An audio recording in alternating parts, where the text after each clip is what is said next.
नमस्कार, आप देख रहे हैं आज तक। आपके साथ हूं मैं नेहा बात। हम बात करेंगे दिल्ली पर 2 डिग्री के दंड की, क्योंकि पिछले कुछ समय से जारी शीतलहर के बीच आज राजधानी दिल्ली में पारे ने जबरदस्त गोता लगाया है। दिल्ली में न्यूनतम तापमान 2 डिग्री सेल्सियस दर्ज किया गया, लेकिन आज दिल्ली वालों के लिए दोहरी मुसीबत का दिन रहा। सर्दी के साथ कोहरे ने कोहराम मचाया।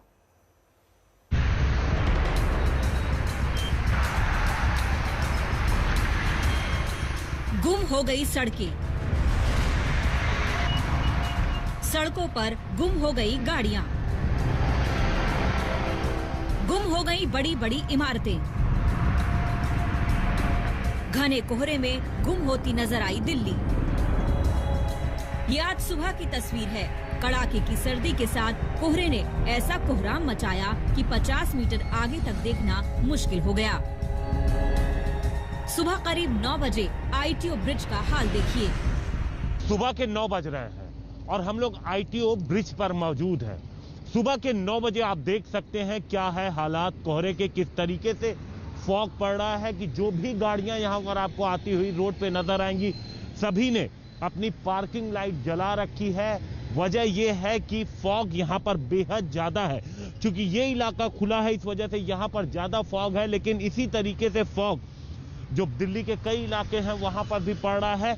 इससे साफ जाहिर हो सकता है कि जो पूरा मैदानी इलाका था, जो खुला इलाका था, वहां पर बेहद घना कोहरा था और उसका सीधा असर पड़ा है। जो ट्रेनें चल रही हैं उनके ऊपर, उनकी रफ्तार थम गई है। हाईवे पे जो गाड़ियां चल रही थी उनकी रफ्तार थम गई है। धुंध की आफत सुबह 6 बजे से ही शुरू हो गई थी। मॉर्निंग शिफ्ट में दफ्तर जाने वालों के लिए दिल्ली एनसीआर की सड़कों पर चलना जान जोखिम में डालने से कम नहीं था।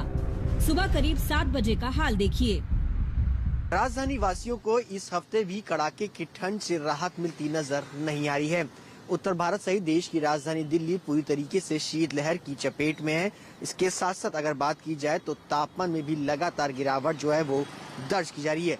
जो कोहरे की घनी चादर है उससे पूरी तरीके से दिल्ली जो है वो लिपटी हुई है। आईटीओ पर हम मौजूद हैं। आप देख सकते हैं कि किस तरीके से तमाम आसपास की जो तमाम बड़ी बिल्डिंग्स हैं वो पूरी तरीके से कोहरे की चादर में इस वक्त जो है वो लिपटी हुई हैं। आईटीओ की, चाहे वो विकास मीनार की बिल्डिंग हो या फिर बात करें दिल्ली सचिवालय की, जो कि आप देख सकते हैं कि किस तरीके से पूरी तरीके से कोहरे की चादर में इस वक्त जो है वो लिपटा हुआ है। विजिबिलिटी की अगर बात की जाए तो सुबह के वक्त 200 मीटर विजिबिलिटी जो है वो फिलहाल जो है वो दर्ज की गई है।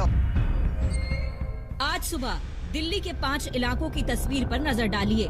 Nizamuddin, ISBT, Rajpath, ITO, Akshardham flyover, हर तरफ कोहरे का राज है। सुबह के 7-8 बजे जब आम दिनों में सड़कों पर सूरज की अच्छी खासी रोशनी होती है, वहीं अब वाहन चालकों के लिए कुछ भी देख पाना मुश्किल हो रहा है। कोहरे में बड़ी दिक्कत ये भी होती है कि हेडलाइट से दूर तक देखना मुश्किल होता है। ऐसे में गाड़ियों की रफ्तार धीमी पड़ गई। सिर्फ तापमान की नहीं है, दिक्कत है विजिबिलिटी की भी, क्योंकि कोहरे ने मुश्किलें और बढ़ाई हैं। सुबह सुबह जब गुरुवार को लोग बाहर निकले तो उन्हें धुंध का सामना करना पड़ा। सामने बिल्कुल कुछ नहीं दिखाई पड़ रहा था। सुबह में 8:30 बजे पालम में 100 मीटर विजिबिलिटी थी। आप समझ सकते हैं कि किस तरीके की मुश्किलें हो रही होंगी। और सफदरजंग में 200 मीटर तक तो सामने नहीं दिखाई पड़ रहा है। लोगों को गाड़ी ड्राइव करने में मुश्किल आ रही है। तापमान नीचे जा रहा है और ये सब हो रहा है आज मकर संक्रांति। उसके बावजूद आगे भी अगले 3-4 दिनों तक कम से कम ठंड से आसार राहत के तो नहीं है, क्योंकि जो अधिकतम तापमान है यानी दिन का जो तापमान है वो भी 20 डिग्री के कम बना रहेगा। बहरहाल कोहरा तो सुबह की समस्या थी। दिल्ली वालों पर असली मार तो ठंड की पड़ी। पिछले कुछ दिनों से जारी शीतलहर राजधानी और आसपास के इलाकों में न्यूनतम तापमान 5 डिग्री के आसपास चल रहा था। लेकिन आज तापमान ने ऐसा गोता लगाया कि सुनकर कपकपी छूट जाए। दिल्ली में आज न्यूनतम तापमान 2 डिग्री सेल्सियस दर्ज किया गया। इस साल का ये दूसरा सबसे कम न्यूनतम तापमान है। 1 जनवरी को दिल्ली में पारा 1.1 डिग्री सेल्सियस पर पहुंच गया था। है मकर संक्रांति, यानी ऐसा माना जाता है कि सूर्य दक्षिणायन से उत्तरायण होते हैं। दिशा बदलती है और दिशा के साथ साथ मौसम भी बदलने लगता है। लेकिन हम आपको दिखाएं कि मौसम कुछ ज्यादा बदला नहीं है।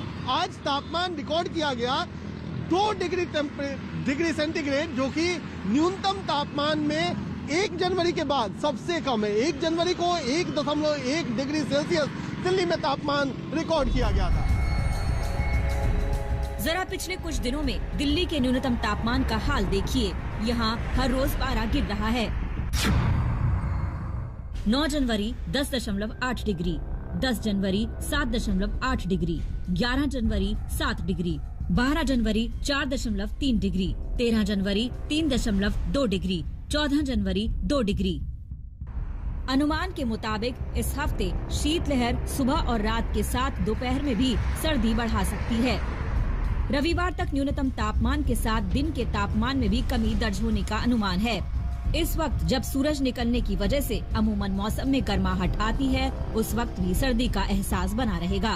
तो सर्दी से सावधान रहिए और कोहरा हो तो जरा एहतियात के साथ बाहर निकलिए। दिल्ली से हिमांशु मिश्रा, सुशांत मेहरा और कुमार कुणाल के साथ आज तक ब्यूरो। और वहीं दिल्ली के बदलते मौसम के मिजाज पर आज तक ने मौसम विभाग के निदेशक कुलदीप श्रीवास्तव से बात की। सर्दी से दिल्ली वालों को कब मिलेगा निजात, आइए कुलदीप श्रीवास्तव की जुबानी सुनते हैं। ये जो उत्तर भारत में अचानक श्रीनगर से दिल्ली तक जो टेम्परेचर नीचे जा रहा है, क्या वजह है, कब तक चलेगा, क्या आपके पास इसके बारे में? देखेंगे कि जो हमारे पास बीते दिनों में वेस्टर्न डिस्टर्बेंस पास हुआ था, वो 2 वेस्टर्न डिस्टर्बेंस थे, उनका इफेक्ट अभी कम हो गया है और वो हमारे पास से आगे की तरफ चले गए हैं। जब भी वेस्टर्न डिस्टर्बेंस पास हो जाते हैं उसके बाद हवाओं की दिशा में परिवर्तन होता है और हवाएं उत्तरी पश्चिमी भी चल रही हैं, जो कि जम्मू कश्मीर और हिमाचल प्रदेश से आ रही हैं और वहाँ पर अच्छी बर्फबारी हुई है हमारे पास और रेनफॉल भी हुई है। तो उसके चलते जो ठंडी हवाएं हैं हमारे पास, कोल्ड एयर एडवेक्शन हो रहा है दिल्ली एनसीआर तक और तापमान में गिरावट हुई। साथ ही साथ देखेंगे जो आसमान में बादल भी नहीं है हमारे पास, तो लास्ट बीते 3 दिनों में देखेंगे बिल्कुल क्लाउड नहीं थे पूरे नॉर्थ वेस्ट इंडिया में, साथ साथ दिल्ली एनसीआर में। इसलिए दिल्ली एनसीआर में भी तापमान गिरा है और पूरे नॉर्थ वेस्ट इंडिया में भी तापमान गिरा है। तो ये जो है इसके चलते हमारे पास कोल्ड वेव और कोल्ड डे की सिचुएशन पूरे रीजन में पंजाब, हरियाणा, दिल्ली एनसीआर, पश्चिमी उत्तर प्रदेश, पूर्वी उत्तर प्रदेश में बनी हुई है। साथ साथ जो नॉर्थ राजस्थान के इलाके हैं वहाँ पर भी कोल्ड वेव की सिचुएशन बनी रहेगी। तो क्या और टेम्परेचर में, क्योंकि आज 2 डिग्री टेम्परेचर न्यूनतम तापमान था, जो कि 1 जनवरी के 1.1 के बाद दूसरा सबसे ठंडा जनवरी का दिन है, तो किस तरीके से आप देखते, क्या ये और नीचे जा सकता है या इसके और नीचे जाने की संभावना है? कोहरे को लेकर के क्या कुछ आगे आने वाले दिनों में संभावना है? देखिए कल हमारे पास चूंकि बादल थोड़े आसमान में आ रहे हैं तो 1 से 2 डिग्री सेंटीग्रेड की वृद्धि हो सकती है, तो 3 से 4 डिग्री सेंटीग्रेड का तापमान हमारे पास कह सकते हैं दिल्ली एनसीआर के कई इलाकों में रह सकता है। और उसके बाद परसों फिर हमारे पास चूंकि ये बादल क्लियर चली जाएगी तो फिर से तापमान गिरेगा और ये लगभग 2 से 3 डिग्री सेंटीग्रेड आपके पास कह सकते हैं कि परसों और उसके बाद आ सकता है। तो क्या दिल्ली में अगर 2 डिग्री तापमान से आप ठिठुरने लगे हैं तो जरा दिल थाम कर बैठ जाइए, क्योंकि श्रीनगर का तापमान अगर आप सुनेंगे तो और ज्यादा सर्दी लगेगी। वहां आज न्यूनतम तापमान -8.4 डिग्री दर्ज किया गया। 25 साल का ये सबसे कम दर्ज हुआ आज के दिन का तापमान है। कश्मीर घाटी में सर्दी का रिकॉर्ड, तो सर्दी ने 25 साल का तोड़ा रिकॉर्ड। श्रीनगर में -8.4 डिग्री लुढ़का पारा। जनवरी में अब तक का सबसे सर्द दिन। पूरी तरह जम गई श्रीनगर की डल झील। श्रीनगर की पहचान, उसकी आन बान शान, ये डल झील जम चुकी है। जो शिकारे लहरों पर शान से चलते थे वो सर्द सन्नाटे में डूबे नजर आ रहे हैं। डल झील के कई हिस्सों में बर्फ की मोटी परत पड़ी है। कुछ दिन पहले तक जबरदस्त बर्फबारी का कहर झेलने वाली कश्मीर घाटी में अब भयंकर ठंड ने कोहराम मचा रखा है।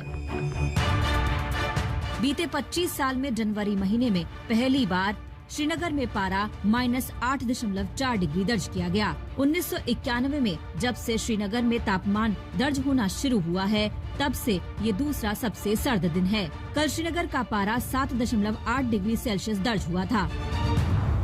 कश्मीर में गुरुवार को नया कीर्तिमान जो है शून्य तापमान को लेकर बना है, जब बीती रात तापमान -8.4 डिग्री श्रीनगर में रिकॉर्ड किया गया। बुधवार को तापमान -7.4 डिग्री रिकॉर्ड किया गया था, जो पिछले 9 साल के दौरान सबसे कम तापमान था। लेकिन अगर आज की बात करें तो आज वो रिकॉर्ड भी टूट गया है।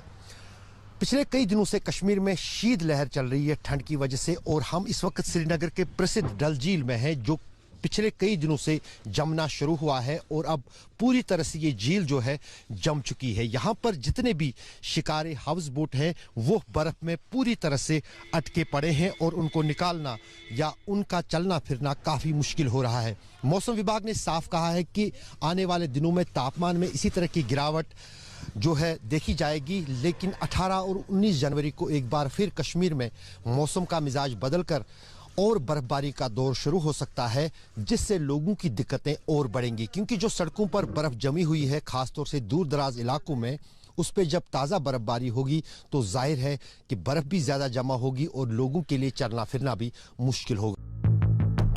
हाल ये है कि आप डल झील पर दौड़ सकते हैं, क्रिकेट खेल सकते हैं, क्योंकि वहाँ अभी पानी नहीं है बल्कि बर्फ का मैदान है।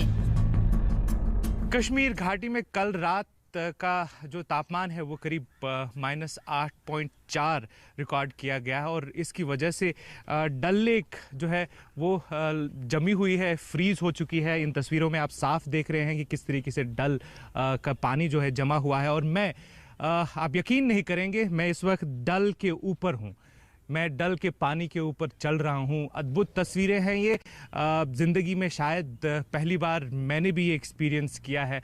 लगभग 25 साल के बाद इस तरीके का मौसम कश्मीर घाटी में देखा गया है। मौसम ऐसा है कि बर्फ़ जमी हुई है और हम डल के ऊपर चल पा रहे हैं। ही नहीं बल्कि दुनिया की सबसे सुंदर झीलों में से एक है। तीनों दिशाओं से पहाड़ियों से घिरी डल झील की खूबसूरती का कोई जवाब नहीं, मगर इस वक्त जमा देने वाली ठंड ने इसे अपनी कैद में जकड़ रखा है। इसकी हलचल पर बर्फ की परत का शिकंजा कसा हुआ है। कश्मीर घाटी में बर्फबारी के साथ ही तापमान और गिरने की आशंका है। ऊंचे इलाकों में कई फुट तक बर्फ जमने की आशंका भी है। श्रीनगर से शुजा उल हक और अशरफ वानी के साथ आज तक ब्यूरो। तो आपने देखा किस तरीके से उत्तर भारत के तमाम शहरों में इस वक्त शीतलहर का प्रकोप है, लेकिन अब आपको दिखाते हैं देश के अलग अलग शहरों की रिपोर्ट। नए साल पर जब ऐसा लगा कि बिहार में ठंड खत्म हो गई है और लोगों को गर्मी का एहसास होना तक शुरू हो गया था, तो पिछले 2 दिनों में एक बार फिर से ठंड की जो है वापसी बिहार में हो गई है। और पिछले 2 दिनों से लगातार जो ठंडी हवाएं चल रही हैं उसकी वजह से तापमान में भारी गिरावट देखने को मिली है। और अगर हम आज की बात करें, राजधानी पटना में जो तापमान सुबह 8 बजे था वो 8 डिग्री था। तो आप एहसास कर सकते हैं, सोच समझ सकते हैं कि किस तरीके से ठंड ने एक बार बिहार में फिर से जो है वो कमबैक किया है। और जो अधिकतम तापमान आज दिन में है वो 16 डिग्री रहेगा। और लोगों को जो है अचानक से पिछले 2 से 3 दिनों में कनकनी का एहसास करा दिया है। और क्योंकि ठंडी हवाएं चल रही हैं, इससे ज़्यादा लोगों को और ज़्यादा ठंडी का एहसास हो रहा है। कुछ लोगों से बात भी कर लेते हैं कि ये बताइए, ठंड कुछ फिर बढ़ गई है क्या? आज तो बढ़ गई थी। सुबह जब हम घर से निकले थे तो पूरा ठंडा लगा था अचानक, तो फिर मतलब कि हम लेट से आज घर से निकले थे आज। अच्छा। और कुहासा भी सुबह बहुत था? हाँ बहुत था। पहले की तरह मतलब कि आज कुछ ज़्यादा ही था। ज़्यादा था। वहीं कड़ाके की सर्दी के बीच आज देश भर में मकर संक्रांति का त्योहार धूमधाम से मनाया जा रहा है। सुबह सुबह तमाम शहरों में श्रद्धालु गंगा के स्नान के लिए पहुंचे हैं। प्रयागराज, हरिद्वार, वाराणसी, कोलकाता, पटना और अमृतसर की तस्वीरें हम आपको दिखा रहे हैं, जहां पर मकर संक्रांति के दिन गंगा में स्नान करने की परंपरा है।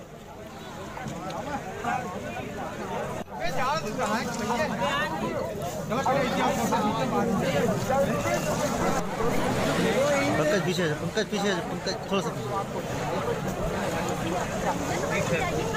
आज के दिन दान का भी महत्व होता है। ये उन 6 जगहों की तस्वीर हम आपको दिखा रहे हैं जहां पर 2021 की शुरुआत मकर संक्रांति के त्योहार के साथ हुई है। ऐसे में लोग आस्था और श्रद्धा की डुबकी लगा रहे हैं। कोलकाता में भी देखने को मिला, वहीं प्रयागराज, हरिद्वार, पटना और वाराणसी में भी गंगा में डुबकी लगाई गई।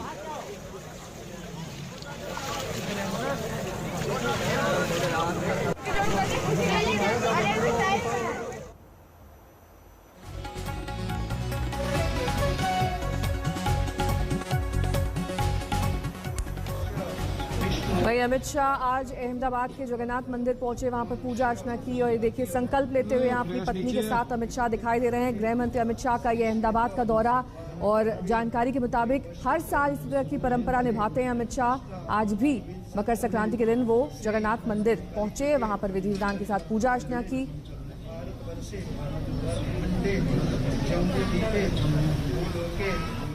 उत्तर भारत की तस्वीरें जहां पर कहते हैं सारे तीर्थ बार बार, लेकिन गंगा सागर एक बार। मकर संक्रांति पर गंगा सागर में डुबकी लगाने की मान्यता ऐसी है कि सर्द मौसम की परवाह किए बगैर हजारों श्रद्धालु सुबह सुबह डुबकी लगाने पहुंच गए। क्या बड़े क्या बच्चे, सर्दी की परवाह न करते हुए सबने आस्था की डुबकी लगाई और फिर गंगा स्नान के बाद सूर्य देव की पूजा की। बहुत बड़ी पुण्य होती है स्नान करने से, बहुत बड़ा फल होता है इसका स्नान करने से। यूपी के सीएम योगी आदित्यनाथ ने परंपरागत तरीके से गोरखपुर के गोरखनाथ की पूजा कर मकर संक्रांति का त्योहार मनाया और प्रदेशवासियों को शुभकामनाएं दी। मकर संक्रांति का पावन पर्व है। मैं पूरे प्रदेशवासियों को मकर संक्रांति की हार्दिक बधाई और शुभकामनाएं देता हूं। मकर संक्रांति का यह पर्व जगत पिता सूर्य की उपासना का पर्व है। दक्षिण भारत में मकर संक्रांति का त्योहार पोंगल के नाम से मनाया जाता है। इस मौके पर संघ प्रमुख मोहन भागवत चेन्नई में थे। उन्होंने एक संघ कार्यकर्ता के घर में ये त्योहार मनाया। नई फसल नवान्न घर में आता है, समृद्धि का प्रतीक है, तो लक्ष्मी की पूजा होती है। सूर्य की पूजा होती है क्योंकि सूर्य ऊर्जा बढ़ाता है, दिन बड़ा होने लगता है। सूर्य की तपस्या है। देश के तमाम धार्मिक शहरों में सुबह से ही मकर संक्रांति का परंपरागत उल्लास नजर आया। ये हरिद्वार की हर की पौड़ी की तस्वीर है। कोविड की वजह से पहले की तुलना में भीड़ कम है, लेकिन आस्था में कहीं कोई कमी नहीं।